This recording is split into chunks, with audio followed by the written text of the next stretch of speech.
Bonsoir. Bonjour Bernard. Bonjour, ça va? Tu te retrouves là avec un public qui est à Il y a du monde. 3 mètres de nous. Oui. Et demain soir, tu es au Nikaya avec un public qui va être nettement plus éloigné. Là, tu es avec ta guitare tout seul. Demain, il y a le gros Barnum de concert. C'est différent, oui. Finalement, tu préfères quel exercice, celui-ci ou l'autre? Les deux, moi j'aime bien les deux. Je peux chanter seul avec ma guitare devant voilà, pas loin des gens. Et puis faire le lendemain un concert sur une énorme scène de 40 mètres. Mais je pense que finalement, c'est pas le même métier, mais ça fait partie de mes deux facettes, parce que j'ai quand même commencé à chanter dans un tout petit lieu, sans musicien, tout seul. Donc j'ai appris mon métier comme pas beaucoup d'artistes l'ont appris. Je chantais dans la rue aussi, donc ça aide. Hein? Discophage aussi. Une ancienne boîte brésilienne qui a disparu depuis longtemps. Et avec les années, finalement, même quand tu reviens comme ça en chant acoustique, il t'arrive de retrouver des instants, des souvenirs du tout début, ou bien c'est des choses qui te quittent jamais? C'est pareil, peut-être j'ai un peu plus de métier aussi maintenant, mais c'est toujours passionnant de chanter, quelles que soient les conditions, avec ou sans lumière, enfin bon, il y a une mise en scène, il y a des musiciens, j'ai d'excellents musiciens, donc d'ailleurs le fait d'être seul à la guitare, c'est plus dépouillé, mais peut-être que ça crée une autre émotion, c'est possible aussi. C'est deux choses différentes, c'est un peu comme parler dans l'oreille de quelqu'un, ou alors s'adresser à une foule. C'est exactement... Il y a un côté intime dans un truc comme ça. C'est comme un album, quand tu écoutes un album seul dans ta bagnole, tu as l'impression que le chanteur te parle à toi uniquement. Alors que, comme une chanson peut d'ailleurs parler à certains d'entre vous, et pas du tout à d'autres. Vous êtes bien bavard, je trouve.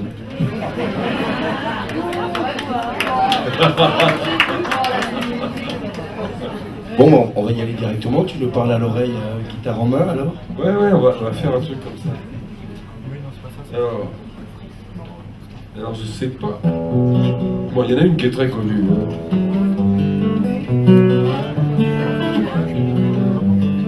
Il y en a quelques-unes de connues.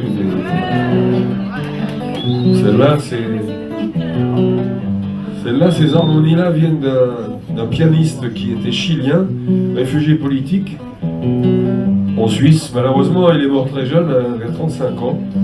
Et bizarrement, quand j'écoute le texte que j'ai écrit sur cette mélodie, c'est assez prémonitoire. Je ne savais pas qu'il avait une maladie terrible, quoi, genre sclérose en plaques, mais galopante, quoi. Un truc, une maladie absolument inconnue.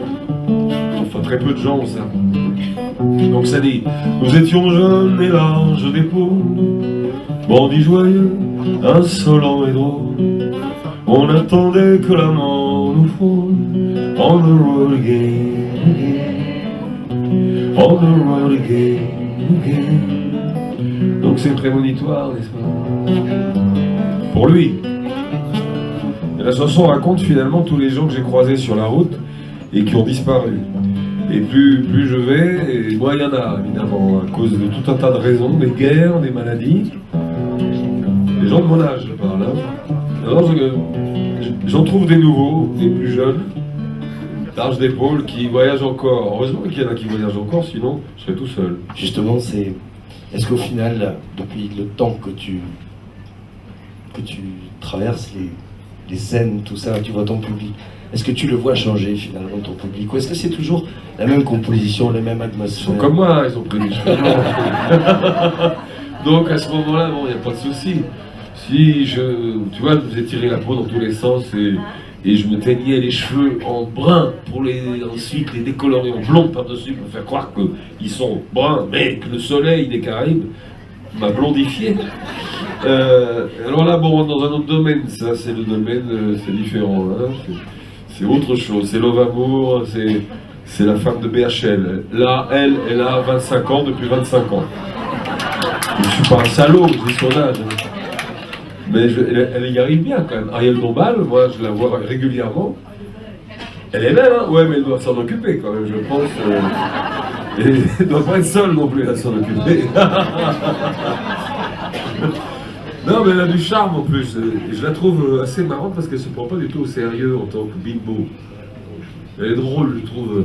Elle ne prend pas ça au sérieux. Elle a un côté, et puis elle est très cultivée. Il faut quand même se méfier, quoi. Bah non, j'aime bien parce que chaque fois que je fais la télé avec elle, la télé j'en fais pas beaucoup, elle me défend à fond. Et ouais, mais Sarkozy en fait plus que moi. On voit que lui. Non, je pose cette question par rapport à ton public, parce qu'en fait, tu as un public fidèle qui te suit depuis tellement d'années. Et en même temps, j'ai eu quand même eu l'impression, pour avoir suivi quelques-uns de tes concerts récemment, qu'il y a toute une frange nouvelle de public qui est arrivée, qui se retrouve énormément. Il y a leurs enfants souvent, parce que la transmission, elle se fait soit directement quand tu découvres un artiste, tu le découvres comment? Soit parce qu'un de tes potes l'écoute, parce que ou alors tu as tes parents qui écoutent, ou alors tu te mets à détester quelqu'un parce que tu te dis c'est très moyen. Quand tu as 16 ans, tu dis ah c'est de la merde, je ne peux pas écouter ça, c'est un truc de vieux. Donc évidemment il y a toujours cette réaction logique, parce qu'il faut bien couper le cordon ombilical hein, à un moment donné. Ou alors ça t'a touché très jeune et ça te reste finalement. Ou alors tu peux écouter du rap à fond et puis tout à coup te remettre à écouter du reggae Enfin moi je fais toujours des musiques qui groove, donc je ne peux pas dire que je m'inscris dans la chanson française traditionnelle puisque j'utilise rarement. D'ailleurs c'est quoi la musique française traditionnelle? J'aimerais bien le savoir.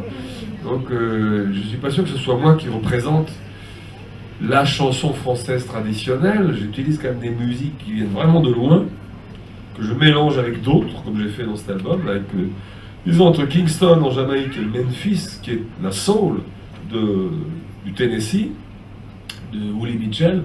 C'est pas carrément pas les mêmes origines, mais à la fois ça se mélange. Et je trouve toujours ces mélanges intéressants. C'est sans doute pour ça aussi que j'ai toujours imaginé que les métis allaient avoir un destin hors norme. La preuve, les Américains, ils ont enfin élu un métis, un président des États-Unis. C'est quand même pas rien. Et puis en plus du fait, en dehors du fait qu'il a l'air très intelligent et assez froid pour pouvoir tenir tous ces braves gens et les remettre à peu près, ramasser leurs billes. Parce qu'à mon avis, aux États-Unis, ils en ont pour un moment, et nous aussi, à s'en remettre de cette histoire de trader. Comme tu n'hésites jamais de toute façon à égratigner ce qui t'énerve oui. Et à pointer du doigt ce qui ne va pas à chaque fois que tu as l'occasion d'être sur scène, est-ce que finalement, ton statut d'artiste que tu peux ou pas revendiquer, est-ce que c'est automatiquement synonyme de porte-parole de quelque chose, donner son avis sur quelque chose, commenter l'actualité? Est-ce que les deux sont totalement synonymes? Ou c'est un choix personnel? Des fois, je parle en mon nom personnel, c'est-à-dire que, évidemment, j'utilise le fait que je sois très, très célèbre pour donner mon avis. Mais comme il y en a plein d'autres qui donnent un avis contraire, au moins on peut échanger, on n'est pas obligé de s'engueuler. Alors, je donne mon avis parce que j'ai la parole, et à ce moment-là, je trouve qu'il y a des choses comme travailler plus pour gagner plus, j'ai trouvé ça totalement ridicule. J'ai donné mon avis, et j'ai dit ça marchera jamais, c'est une erreur. Et effectivement, politiquement, c'était une erreur, et ça subsiste, parce que... Pourquoi? Parce que les gens à qui on a filé 15 milliards de... Non, vous payez trop cher, vous allez embaucher, et ils l'ont envoyé en Suisse, leur pagnon, ils n'ont pas employé Non, mais parce qu'il ne faut pas prendre des patrons pour les philanthropes, quand même. Donc toute cette histoire-là, genre youpi, ultralibéralisme, ça se casse la gueule à toute vitesse, et il fait rien de mieux Sarkozy que d'être pote avec Bush que tout le monde déteste. C'est une bonne idée. Il aura le temps de retourner sa veste, il a l'habitude pour être pote avec Obama. Mais ce que je veux dire, quand j'analyse les choses, je peux parler en mon nom, sauf qu'effectivement, quand je parle en mon nom, je parle aussi au nom de l'artiste. Donc alors après, il faudrait que j'allume une lumière qui disent, voilà, je parle en mon nom, mais dans ce cas-là, je parle pour 10 personnes autour de moi, je ne parle pas pour 100 personnes ou 200, ou à la télévision devant des millions de téléspectateurs, qui ne sont pas forcément d'accord avec ce que je dis d'ailleurs, mais j'exprime un avis, si tu veux, que ce soit musicalement, poétiquement, ou politiquement, émotionnellement, parce que souvent ça a à voir avec l'émotion, je veux dire, quand les gens sont, ils sont comme en ce moment assez dans la merde, c'est quand même, ils peuvent l'analyser politiquement, mais ça les touche dans leur façon de fonctionner quotidiennement. Ça les met, par exemple, au chômage dans une situation émotionnelle terrible, ce que je raconte dans Les Mains d'Or, hein. Et le mec il se retrouve à la rue avec pas fini de payer sa baraque et ses enfants qui vont pas pouvoir aller à l'université parce qu'il a plus la... Donc à ce moment-là, c'est quand même la politique se mêle de la vie de quelqu'un. Et moi je ne me mêlerais pas de la politique si la politique se mêlait pas de moi. Voilà. Les Mains d'Or alors. Ouais. Un gros soleil noir tourne sur la vallée, cheminée muette, portail verrouillé, wagons immobiles, tours abandonnées, plus de flammes oranges dans le ciel mouillé, on dirait la nuit de vieux châteaux forts, bouffés par les ronces, le gel et la mort, un grand vent glacial fait grasser les dents, monstre de métal qui va dérivant, voudrait travailler au corps, forger l'acier rouge avec mes mains d'or, travailler au corps, acier rouge et mains d'or. Voilà. Ce qui est marrant, c'est qu'en fait, la chanson qui répond aux mains d'or, c'est Boss. Finalement, c'est les deux chansons. C'est l'antithèse. L'antithèse. Boss, c'est l'antithèse des mains d'or. C'est-à-dire que les mains d'or, c'était à cette époque-là où il y a eu des licenciements à tout va, genre on délocalise. Et après, il y a le nain là qui nous dit: ah bah attendez, vous foutez rien, vous avez tellement pris l'habitude d'être au chômage que de toute façon vous n'allez pas aller bosser. Donc, il faut que la France se remette au travail. C'est pas la première fois qu'on entend ça. Les gens de Ségolène disaient à peu près la même chose en même temps. Moi, bien, j'en sais rien. Le résultat, ce qui compte, c'est le résultat, non? Il faut que tu bosses lorsque le jour se lève. Bosse, on attend la relève. Bosse, la montée de la fièvre. Bosse, il faut que tu bosses. Ouais, donc c'est un peu comme les Américains qui disaient I want you. L'affiche là avec le mec qui disait Join the US Army. Tu vois le mec avec le. Bon ben, il faut que tu bosses. C'est dans le genre travailler plus pour gagner plus, c'est-à-dire on vous paiera pas plus cher, mais si vous faites 12 heures par jour, vous allez gagner plus. Effectivement, sauf c'est mathématique. Comme disait un de mes copains marins, il le prend où tout se vend. Hein? Moi j'avais un copain, un pote marin, pêcheur, il passait son. Enfin, c'était une espèce d'anarchiste complet. Il passe son brevet de pêcheur avec un commissaire qui fait passer ça. Et le mec il lui dit: si vous avez force 4, vous faites quoi? Ou force 5? Moi je mets un peu de chaîne. Vous avez force 8, je rajoute un peu de chaîne. Vous avez force 10, je rajoute un peu de chaîne. Le mec il dit: vous la prenez où toute cette chaîne? Et il lui a dit: vous le prenez où tout cela? C'est un peu pareil pour le travail. Pour où tout ce travail? Justement, c'est intéressant. Oui. C'est ça, c'est la fameuse phrase dans la vie, mon pote, tu as deux solutions. Soit tu travailles, soit tu gagnes de l'argent. Il y en a qui gagnent de l'argent. On parlait tout à l'heure de ces chansons nouvelles qui viennent s'intégrer et alimenter ton discours, ta posture d'artiste. Quand tu te retrouves sur scène, est-ce que finalement il y a des chansons comme ça qui ont tellement traversé les âges, sont devenues tellement importantes, tellement emblématiques de quelque chose, que tu es obligé de les jouer pour le public? Ah oui. Il y a des tas de chansons tellement roots. Quand j'ai fait du reggae la première fois, quand j'ai connu Bob Marley, en 79, il m'avait indiqué des mecs qui jouaient roots. Pas les siens, pas les Wailers. Man of the Ghetto, hein, des mecs qui venaient vraiment de Trenchtown. Et Stan the Ghetto, quand j'écoute la radio, ça passe toujours. Parce qu'au fond, le son de Stan the Ghetto est tellement roots, tellement pas sophistiqué, c'est le reggae pur des années 70, que ça sonne toujours à la radio, Stan the Ghetto. Tu vois, alors qu'il y a d'autres trucs qui passent plus, parce que. Enfin, en tout cas, c'est tellement rentré dans la mémoire collective, Stan the Ghetto, que je peux le chanter n'importe où. Tout le monde connaît ce truc. Ça passe régulièrement sur les radios les plus. Il n'y a pas que Nostalgie qui passe ça, parce que ça a à voir avec. Voilà, c'est.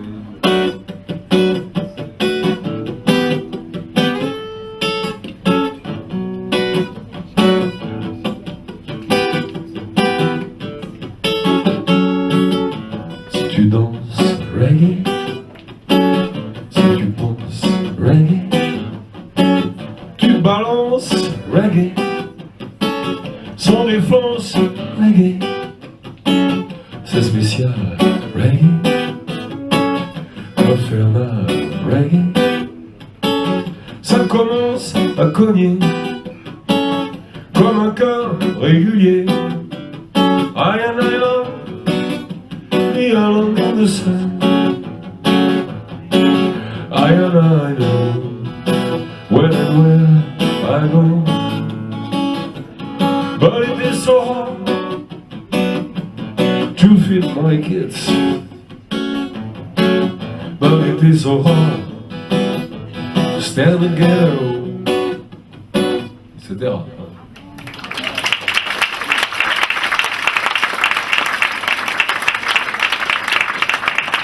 Deux chansons sont complètement différentes, mais chaque fois que tu joues Système de Ghetto, moi je pense à Pigalle la Blanche.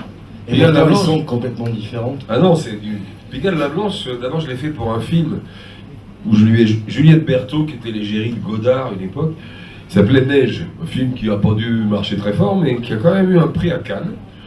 Prix des jeunes réalisateurs, je crois. Ah ouais, alors c'est la musique du film. Donc, alors, admettons, c'est la même tonalité, sauf que White, tous vos néons rouillés. Ça joue doucement. Hein. White, la loi, la ville est Condé. D'ailleurs, à partir du nord de la loi, les Condés, on ne sait pas ce que c'est. White, les nuits pour oublier. Ah, c'est là. Phare de la police. Cet accord-là, ça se fait pas dans le reggae du tout. Phare de la police, dans mes yeux métis mouillés. Après, c'est black. Mes cheveux et ma peau. Black. C'est écrit là sur mon dos. Black. Comme de la musique soul. Black is black and really beautiful. Et toi, un Jamaïcain me dit c'est quoi ça? Bon, c'est un accord de quinte diminué, mais qui se fait ou dans le brésilien ou dans le jazz, mais jamais dans le reggae. Donc de temps en temps, je transgresse quelques règles. Ça fait pas de mal. Tout à l'heure, on parlait de ces chansons que le public te réclame forcément, que tu te sens un peu obligé de jouer, mais au bout de 40 ans là maintenant, ça veut dire que ton concert, soit il fait 5 heures... 40 ans, peut-être pas. Soit ton concert fait 5 heures et tu joues un répertoire qui traverse tout. Un concert de 5 heures, il y a... non, je connais qu'un seul mec qui peut faire ça. Hein. Je dis pas je veux pas qui c'est, mais tout le monde sait qui c'est.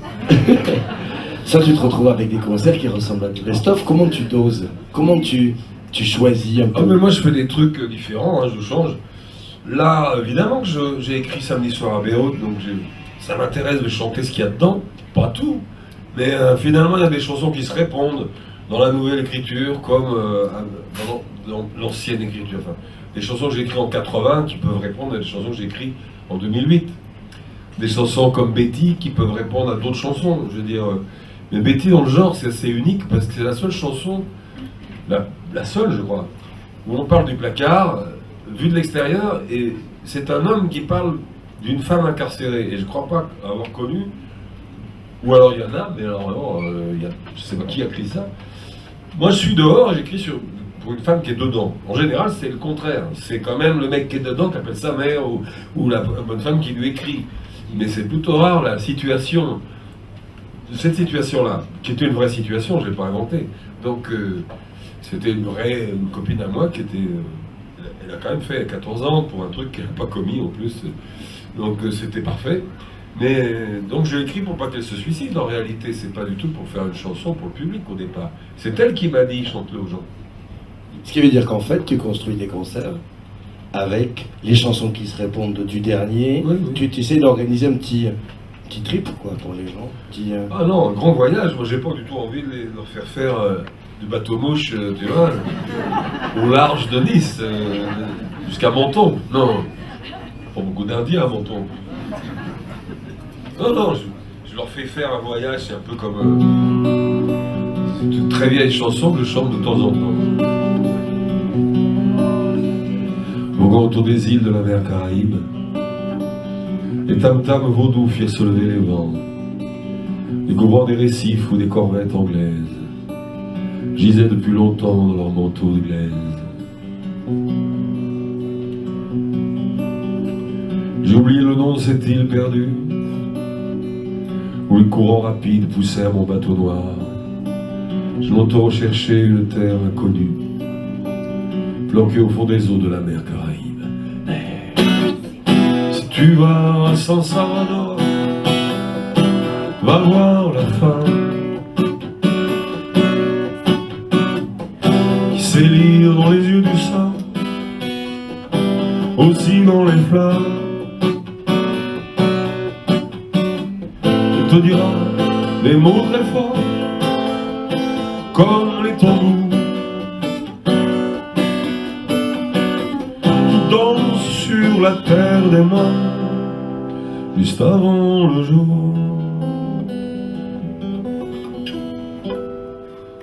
Chanson que tu n'as pas jouée au moins pendant 1000 ans sur scène et que tu as ressorti il n'y a pas si longtemps que ça. Je l'ai fait la dernière fois, c'était à Troyes. Parce qu'il y avait ce festival des grandes chorales que j'avais entièrement programmé. Donc il y avait beaucoup de gens du Cap-Vert, des Brésiliens évidemment, il y avait Cubains aussi, et, des Africains, du Cameroun. Et puis il y avait Camille qui n'aurait pas programmé parce que c'est quand même un phénomène un peu rare, Camille. Plutôt, je la trouve extrêmement intéressante personnellement. Dans le genre création, parce que la chanson française justement est très large. Camille, ça va assez loin. Il y avait les trios qui sont un groupe de copains qui n'auraient pas programmé en se disant non parce qu'eux ils font, tu vois, ils fument des joints, ils nous ramener. Alors que dans un festival comme ça, il faut ramener des gamins pour écouter la musique aussi. Le pianiste exceptionnel qui est venu nous jouer à la fois du Brahms et du John Cage, à la fois la suite harmonique de Bach, enfin un truc de fou furieux d'ailleurs au piano, et puis des trucs romantiques, enfin pas romantiques, il m'a joué Erik Satie. Erik Satie c'est pas tout à fait ça, c'est un fou furieux qui n'a jamais été reconnu comme musicien classique, bizarrement. Alors maintenant on entend Erik Satie partout, mais les classiques jouent pas beaucoup, parce qu'au fond, c'est pas tout à fait, c'est pas Rachmaninov, c'est pas non plus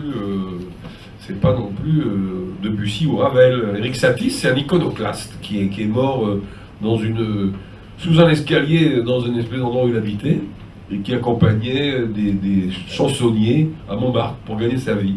Et c'était un immense pochetron, et qui écrivait des trucs. Il est mort avec une malle pleine de lettres non ouvertes dans son espèce de piole. Il n'a jamais ouvert les lettres qu'on lui a écrites. Et là quand tu as rejoué pour la première fois San Salvador là-bas, pour la première fois depuis très longtemps, tu as ressenti un truc particulier? Ben oui, parce que j'ai dit aux musiciens, il y a 4 accords, démerdez-vous. Donc je suis parti avec Mino Sinelu qui faisait les percussions, et puis je les ai fait rentrer comme je fais souvent, on improvise. Allez à toi, tu vas me faire un truc. Donc c'était assez bien, parce qu'au fond, ça renouvelle. Quand on joue une chanson tous les jours, surtout une chanson comme San Salvador, qui est quand même un truc, qui a un texte parlé avec un refrain, ça peut assez vite devenir automatique. Il faut se méfier de ça. Moi j'aime bien quand même ressentir, quand j'interprète, j'aime bien ressentir. Et quand il y a longtemps que j'ai pas chanté un truc, eh ben je le refais de nouveau pendant un moment, parce que je le redécouvre en disant c'est un peu comme si je venais de l'écrire. J'ai presque oublié finalement. C'est important ça justement de se surprendre toujours de nouveau. C'est peut-être ça le moteur en fait qui te fait réinterpréter des titres venus du passé, ouais. Ou bien rechercher encore quelque chose et ne refaire un disque que quand tu te sens surpris toi-même. Je fais un disque quand d'abord j'en ai tellement écrit de chansons qu'au fond j'ai pas envie de me répéter malgré tout. Alors j'écris. Bon, de toute façon j'écris tout le temps, mais c'est pas forcément des chansons d'ailleurs. C'est des bouts de nouvelles, des informations, des choses que j'entends, des choses comme ça, des choses que j'entends, parce que je lis beaucoup dehors, moi, donc, et puis je décris aussi des personnages, et petit à petit ça devient des chansons. Donc je suis pas trop inquiet sur l'écriture. Après c'est d'arriver à en faire quelque chose qui soit harmonieux, qui soit cohérent. Ça s'appelle un album. Bientôt il n'y en aura plus, puisque Internet nous aura tout fauché, donc si vous voulez, la question va plus se poser. Ça va se poser en d'autres termes. C'est-à-dire que si on sort chanson par chanson, il n'y aura plus d'œuvre. Ça veut dire que le mec va acheter une chanson et puis t'en sortira une. Alors, Est-ce que il y a quand même une influence? Enfin, moi, je pense pas au concept des albums, mais quand même, il y a un style dans cet album-là. C'est entre Memphis et Kingston. Si je sortais les chansons indépendamment les unes des autres, c'est un peu comme si on sortait une nouvelle, pas un recueil de nouvelles, une seule. Ça va devenir un peu bizarre, décousu. Comment faire un spectacle avec... On va chanter une chanson par mois, ça va faire 12 titres en un an. C'est un concept. Oui, mais alors il faudrait qu'ils se souviennent de la première, les gens, tu vois. Ils ne l'ont pas sur le même album. Et il y a en plus le fait que parfois, les gens achetaient les albums avant, quand ils entendaient un titre à la radio qui leur plaisait, ils se disaient tiens, et ils en avaient 10 autres, ou 11 autres, qui peut-être ils ne connaissaient absolument pas. Ils découvraient un artiste à ce moment-là. Tu découvres quand même un artiste plus facilement avec 12 titres qu'avec un. Et le titre en question, c'est pas forcément le reflet de la personnalité de l'artiste. C'est peut-être le truc qui va bien, qui marche et qui plaît à toutes les... Tu vois, mais on ne sait pas pourquoi. Ça, c'est aussi un des mystères de la création. Tu dis, il faudrait qu'il sorte une chanson tous les mois. Nous, quand on arrive, on reçoit ton nouvel album, il y a 13 ou 14 chansons, et on se dit, bon, ben...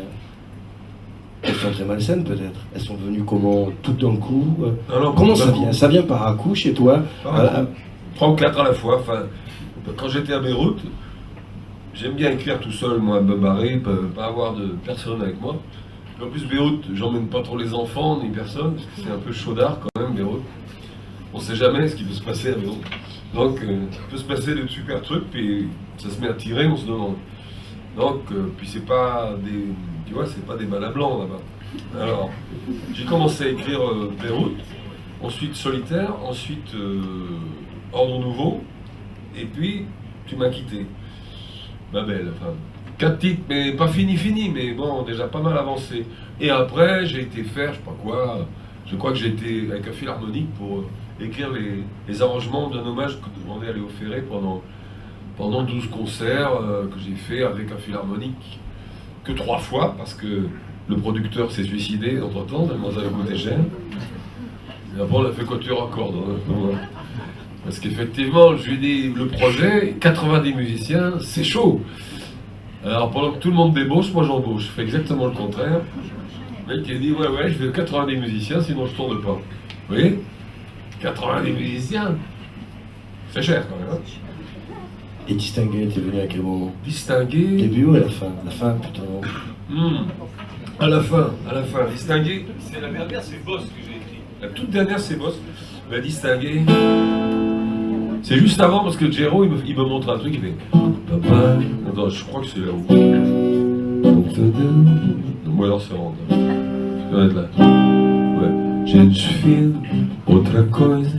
Distinguer, c'est une autre chose. Gente coisa, outra fine. Tu le vis ou tu l'imagines.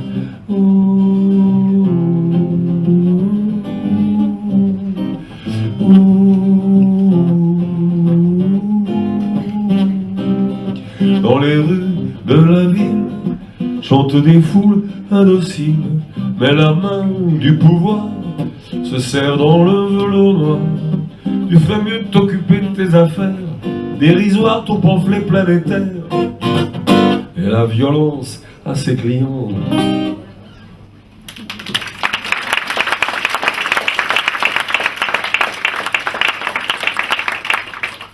Distingué ou On the Road Again, quand tu les fais comme ça au San Salvador, mais là c'est plus évident quand tu les fais comme ça seul à la guitare, reste encore presque dans leur mouture originelle. Ah, presque, oui. Mais il y a des chansons qui sont complètement transformées quand tu les joues seul. Jusqu'où on peut...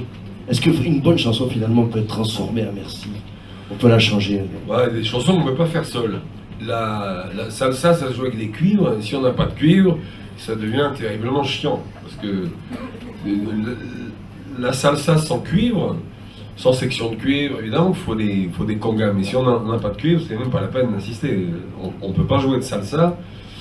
Cette salsa qui a fait la musique des Portoricains de New York, parce qu'au fond, elle est née à New York, et elle est très funky. Elle n'est pas uniquement musique des îles, c'est beaucoup plus funky, la salsa new-yorkaise.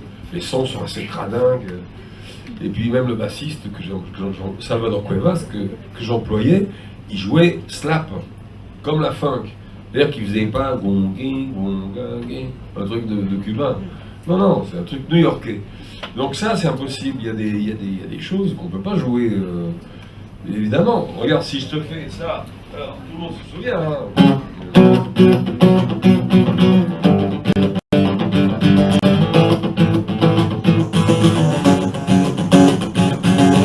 Le 7-9, c'est l'heure, croise son mégot.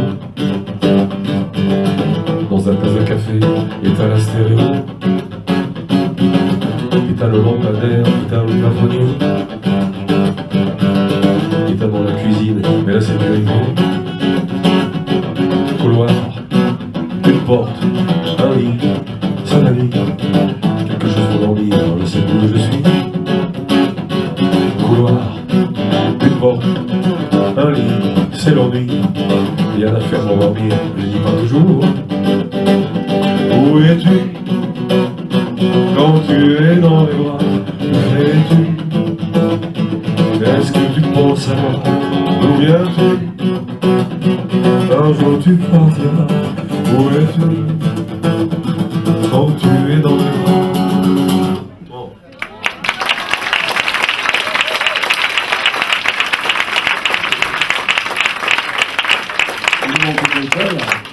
Il manque Nicoletta, ouais. Ah ouais, Thierry Fonfort. Mais on va le faire, mais avec une autre. Je vais retrouver une autre Nicoletta, une plus jeune. Je suis un salaud. Hein. Excuse-moi, maman. Bon, on arrive quasiment à la fin, là. Oui. Ça fait 8 mois que tu es sur la route. Est-ce qu'on peut considérer que la tournée samedi soir à Beyrouth est un peu sur la fin, ou bien c'est quelque chose qui va... Cette tournée-là se termine le 6 décembre au Bataclan. Voilà, je ferai 4, 5, 6. Après, dans cette formule et avec ce spectacle-là, bon, j'ai fini. Faut que j'écrive autre chose et puis que je fasse autre chose à partir du mois de juin. Je vais faire autre chose. Mais entre-temps, je vais être au Brésil pendant 2 mois, puisque c'est l'année de la France au Brésil 2009. Donc je suis invité par le gouvernement, donc par l'ex-ministre de la Culture, Gilberto Gil, et je vais donner des concerts avec Chico Buarque, Gilberto Gil. Donc ça fera partie de la semaine, de l'année culturelle française au Brésil en 2009, à partir d'avril jusqu'en décembre.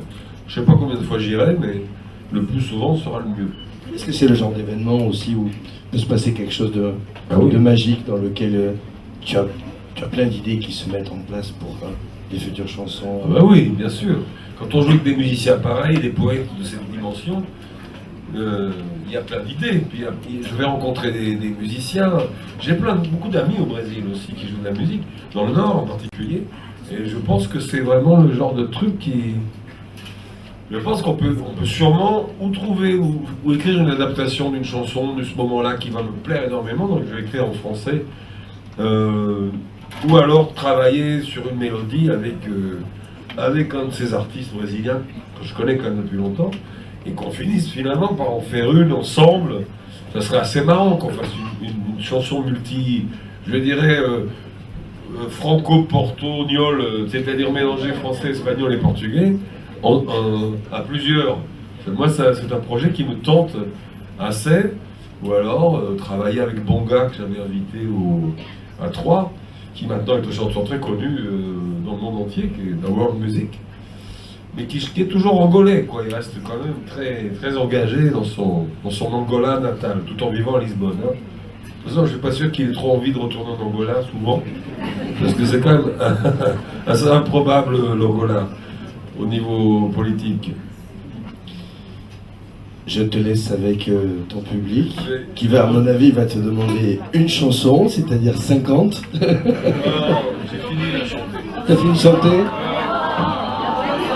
J'ai fini, non, parce que non. Oh, guitare song. Ouais. Merci bien.